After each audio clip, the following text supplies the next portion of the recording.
Magandang araw po sa inyong lahat mga kababayan at welcome back dito po sa PNR at ito nga mga karbi natin bumaliktad. Nako po, imbestigahan din ang pinuno ng lahat. Ayan mga kababayan, patungkol po riyan ang ating aalamin at bibigyan ng reaksyon ngayong araw na ito. Pero bago pong lahat mga kababayan, sa mga hindi pa po napag-subscribe sa ating munting channel at pa-subscribe naman po.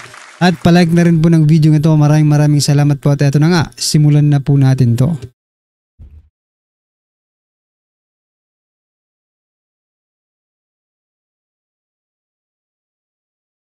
So yan mga kababayan, bago po natin muling i-play ang video ito, pasadahan po muna natin ang mga nagtitrending na mga balita dito po sa mundo ng social media at unahin na po natin to.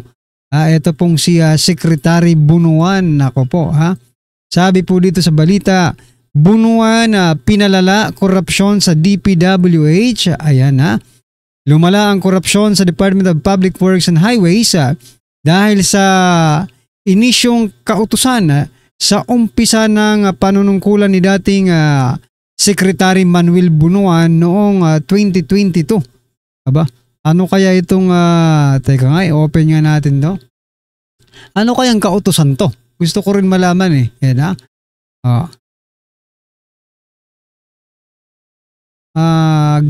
Giit ng Independent giit ng Independent Commission for Infrastructure sa DPWH bawiin ang Department Order number 195 series of 2022 at mga kasunod na amyenda dahil lumika ito ng policy flows at governance gap na siyang nagpahina sa oversight, kaya naging talamak ang lutuan ng bidding at mga ghost project sa district level. Ayan ha. Ito palang sinasabi nilang order number, DPWH Department Order number 195 series of 2022. Ayan po pala mga kababayan yung sinasabi dito na dahil kay Bunuan. Pero teka lang, alam ba yan ng presidente? Diba? Pumayag ba ang presidente? Baka tanungin nyo nga yung presidente muna. Baka mamaya hindi niya na naman alam yan. Diba? At si Bunuan lang ang gumawa niyan. Pero, eto ang isipin nating lahat. Sino po ang nag-appoint kay Secretary Manuel Bunuan dyan sa DPWH? Sino po, mga kababayan? Diba? Presidente po ba ang nag-appoint dyan? Binibigyan ko lang po kayo ng idea kung 'di ba?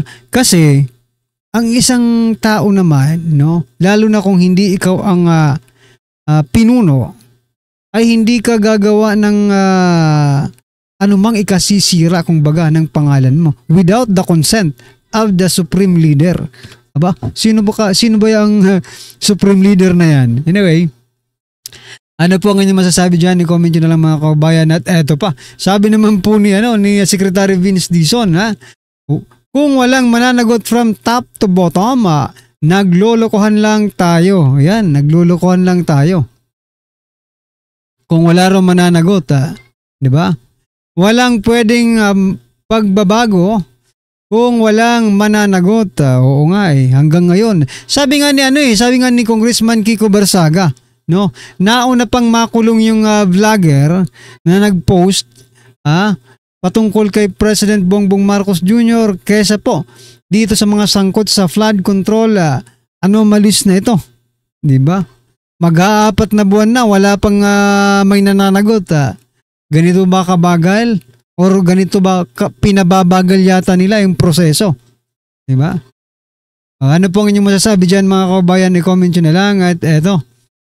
Ito naman po ang marahil kayo po ay mabibigla, pero para sa atin po hindi na po ito hindi na po ito surprise, di ba? Representative Luestro. Ito po si Representative Luestro, yung nagtago po ng kanyang asawa na di umano ay ng rape ba yon mga kababayan, no? Itinago ni Luestro nung siya ay abogado hanggang ngayon abogado po ito no? Tinago daw niya para hindi mahuli. Aray ko po. Oh, ito ang balita patungkol kay Luestro. Oh, yun po ang background niya. Representative Luestro kabilang sa mga tiniting ng susunod na Justice Secretary. Aray ko po. 'Di ba? Baka pag si Luestro ng Justice Secretary, 'di ba? Lahat po ng mga asawa na gumawa ng kalokohan, lumapit po kayo kay Luestro, tutulungan po kayo niyan. 'Di ba?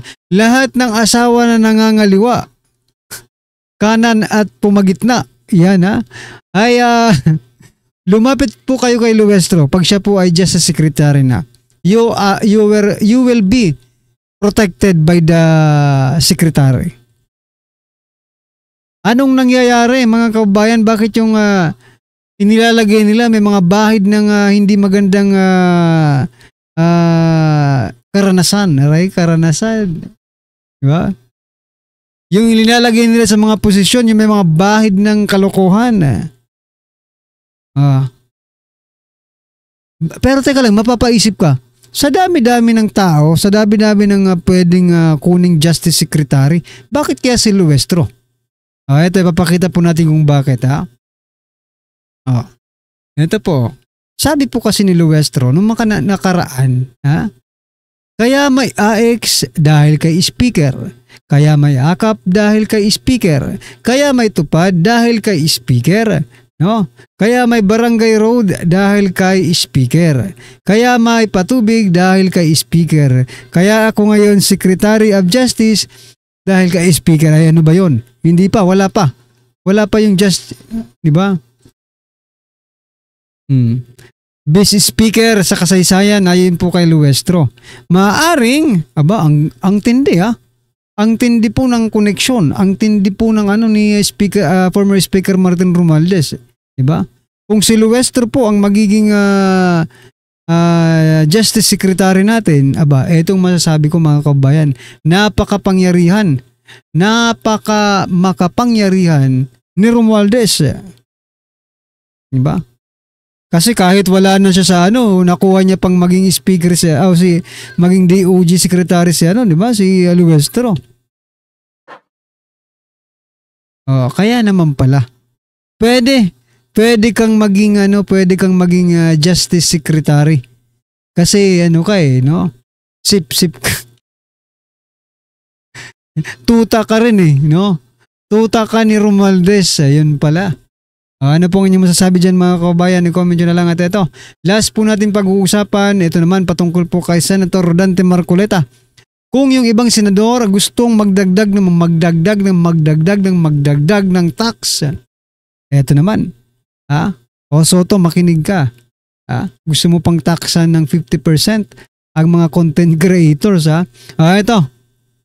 Senator Rodante Marcoleta, sabi niya po dito, we want to remove the 12% VAT in electricity.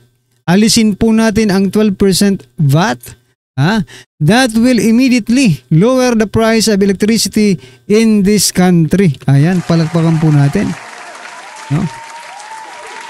Kung yung iba nagtatrabaho para pahirapan po ang taong bayan, yung iba naman, or yung si Senator Rodante Marcoleta naman ay nagtatrabaho para maging magaan ang buhay ng taong bayan. Nakikita po natin yung diferensya, no? May diferensya talaga sila no? Biruin mo, magtataas ng tax sa kabila ng mga anomalya sa flood control project. Tax po yun ng taong bayan, pero si Soto gusto pang dagdagan ng tax.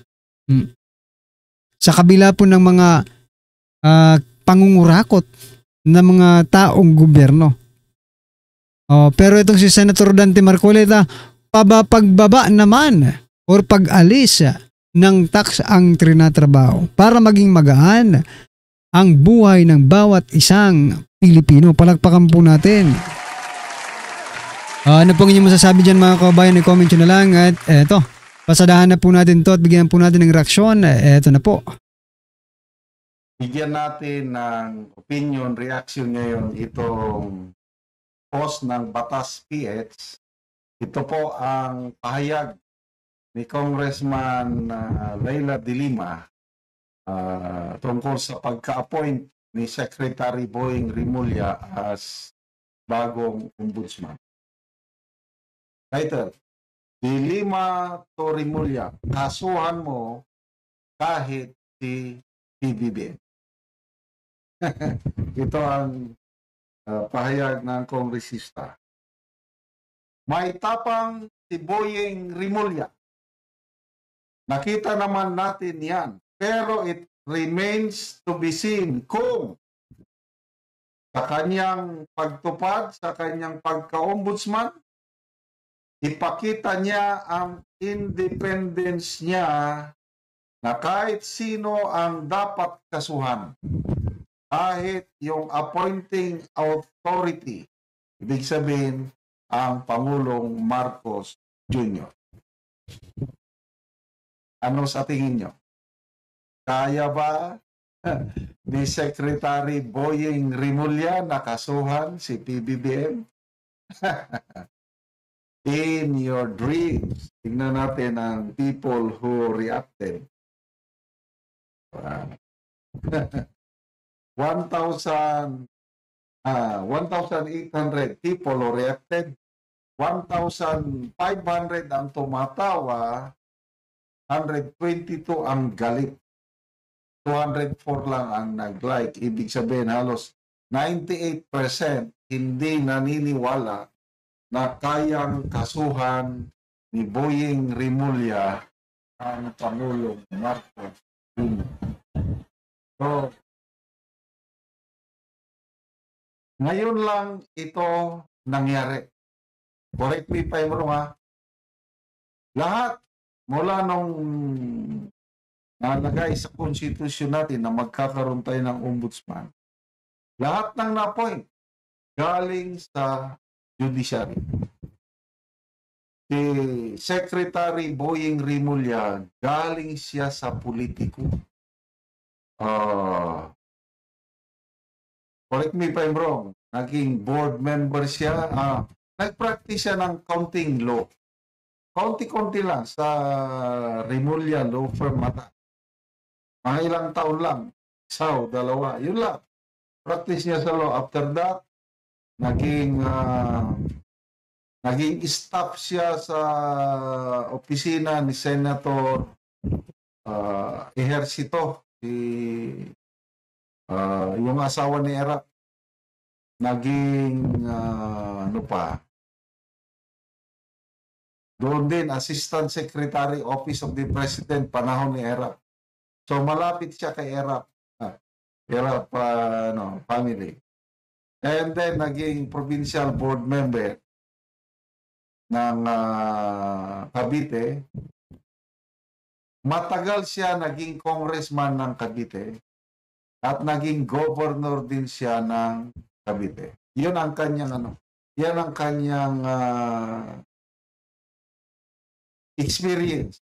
Pagdating sa judiciary, halos wala, maliban lang yung mga ilang taon na siya, trial lawyer ba o yun lang. So ngayon, history talaga ito. Talagang ang administrasyong ito mahilig in making history. Ano ba yung legacy? Legacy ng administrasyon, yung mga maalala ko lang sa panahon ng Marcos administration, we have overtaken China as world's #1 rice exporter. Tayo na ang pinaka malaking #1 rice importing countries in the world. Tayo yan. Ano ba? The most dangerous country for tourists to visit. Tayo yan. Most corrupt country. So yun, mga kaubayan, maging seryoso po muna tayo, no? Kanina lang ay meron naman pong lindol, no? Sa Manay, Davao Oriental, no? Davao Oriental. Tumama po ang 7.5 na lindola sa karagatan malapit sa Manay, Davao Oriental. Ayan, at pati dito sa amin ay naramdaman yun mga kababayan. Ingat-ingat po tayo mga kababayan sapagkat matanda na siguro ang ating ang ating Mother Earth. Yan. At eto, medyo nagagalit, no? Baka galit, eto naisip ko bigla, baka galit din po ito sa mga politikong imbes na pagandahin ang ating kalikasan, no? Ang ating Mother Earth ay kinukurap pa at kinakawat pa ang mga budget na para sana sa pagpapaganda ng ating tinitirahan, ating kalikasan, no? Anyway, yung flood control para naman yun sa kalikasan.